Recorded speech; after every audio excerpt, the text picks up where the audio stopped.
অবৈধ অস্ত্র ও বৈদেশিক মুদ্রা উদ্ধারে রাজধানীর ধানমন্ডির একটি বাড়িতে অভিযান চালিয়েছে যৌথ বাহিনী। র্যাবের নেতৃত্বে এই অভিযানে ছিল পুলিশ, নির্বাহী ম্যাজিস্ট্রেট, দুদক এবং এনএসআই। এই বাড়িটির মালিক জামালপুর ৩ আসনের আওয়ামী লীগের সাবেক সংসদ সদস্য মির্জা আজম।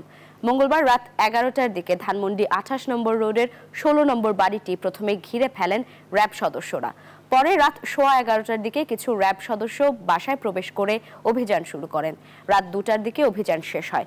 এ সময় দুদক জানায়, যে তথ্যের ভিত্তিতে এই অভিযান পরিচালিত হয় সেরকম কোনো নমুনা পাওয়া যায়নি। তবে বাসাটির রুমগুলোর ছবি ও আলামত সংগ্রহ করেছে দুদক।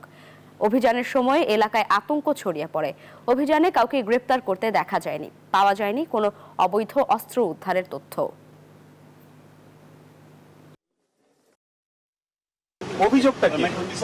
অভিযোগটার বিষয় বিস্তারিত ওনারাই বলতে পারবেন। আর ইলিগাল আর্মস এবং কারেন্সি সংশ্লিষ্ট বিষয়ে আছে এরকম একটা তথ্যের ভিত্তিতে আমরা সার্চ পরিচালনা। কার বাসা? জনাব মির্জা আজমের বাসা। শুধু মির্জা আজমের বাসা। আপনারা কিছু পেয়েছেন? আমরা কি পেয়েছি না পেয়েছি এটা পরবর্তীতে আমরা লিড এজেন্সি উনি ভালো বলতে পারবেন। লিডার আপনাদের দুদকে কি এই ওনাদের ব্যাপারে কোনো অভিযোগ ছিল আগে? এটা আগে অভিযোগ আছে কিনা এই আপডেট তথ্য আমার কাছে। আচ্ছা।